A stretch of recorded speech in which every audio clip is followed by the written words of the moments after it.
I don't think this anime needs any introduction at all. I mean, from its popularity alone, anyone who is at all invested in anime will know this one, by one of its various names. Elfen Lied, Elfen Lied, Elfen Lid. I'm starting to think no one really knows how to say it. But while looking for the Mal page, I came across Elfen Lied, which I may have checked out, and sorry to disappoint, but it's not at all related to Elfen Lied. And there's an NTR scene pretty close to the beginning, so yeah. I mean, come on, who goes, yes, NTR, my favorite tag? I sure as hell hope no one watching this video does, cause that'd be weird. Like I said, given the popularity of the series and it being the origin of ReZero's Unseen Hand, Elfen Lied seemed like it could be a personal favourite of mine. What have we got? We got some gore, nudity, unique narrative, and some dark fantasy elements just sprinkled in there. What's there not to love, right? Well, to no one's surprise, quite a bit actually. There's a lot of things that I could pick out for being weirdly written, and some parts just being a little weird in general, but that by no means meant that I didn't like it.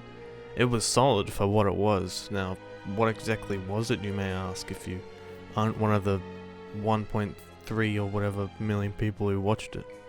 Well, there is a race similar to humans known as Diclonius, with them being an extremely violent and dangerous race with what are known as vectors or unseen hands, which is just a cooler name.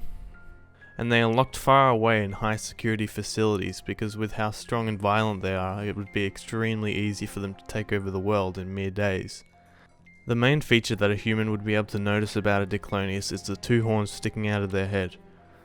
Lucy is our protagonist Diclonius, and she ends up escaping from this facility and washing up on a beach in the town of Kumakura, where our two other protagonists Kota and Yuka, or Annoying as I like to call her, live.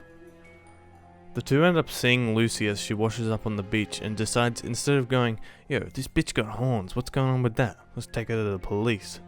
They decide to take her into their own home and have her live with them. But Lucy now has split personalities because on her way out of the facility she got sniped. And every time she hits her head or gets a headache or some shit, she switches between the two, with one being the cold-blooded ruthless killer Lucy and the other being New, who is pretty much as innocent as you could get. And as this is happening, the facility she escaped from keeps on sending people or fellow Diclonius to secure her to take her back to the facility. One idea that the anime kept going back on is that they felt the need to add a level of shock almost every time a Diclonius shows up, with a lot of it not at all having any impact to the story and is pretty much there to just get a reaction out of the viewer.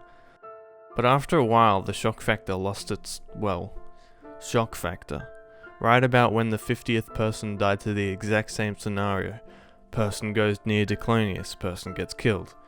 And it's just this same thing repeating over and over, and it goes on for just way too long.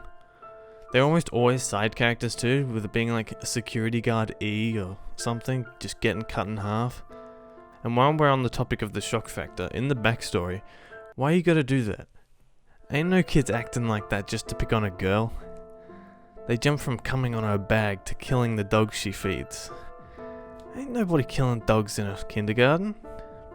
As for the characters, I mean, could they get any more generic with Kota? Or should I say, Kirito? I mean, he might as well be. They got the black hair with some in between the eyes and then the rest hanging on the sides. Like, get a little creative, would you? Just make him memorable because he is the main character. Like, take Lucy for example. She has a character design where you could see it and instantly go, that's Lucy, unlike with Kirito. But on a real note, those Nagoriyuki masks from the facility are pretty cool looking. Quite unique too. But whenever I take a look at Yuka, I'm like, yo, she's annoying. As you can tell, I don't like Yuka. She a bitch, get her off this show. And they're cousins too, what's with this incest going on?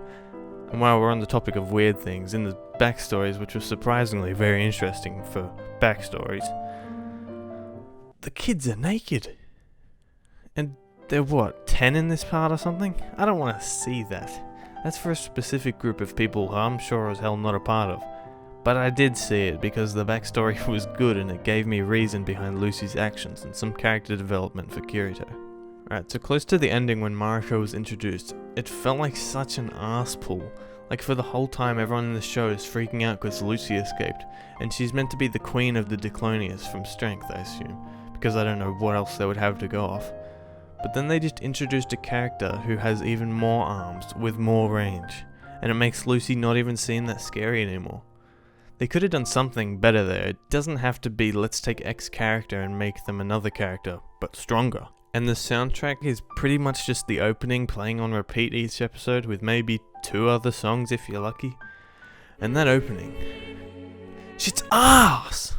Oh wait, no, I mean, oh yes, the symbolism in the bad song and colours.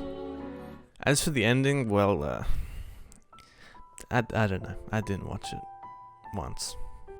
Elfen Lied, while interesting, doesn't really seem to stand out too much.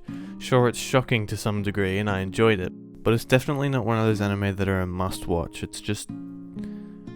I got nothing else to really say. Subscribe, and this is Nanashi, signing out.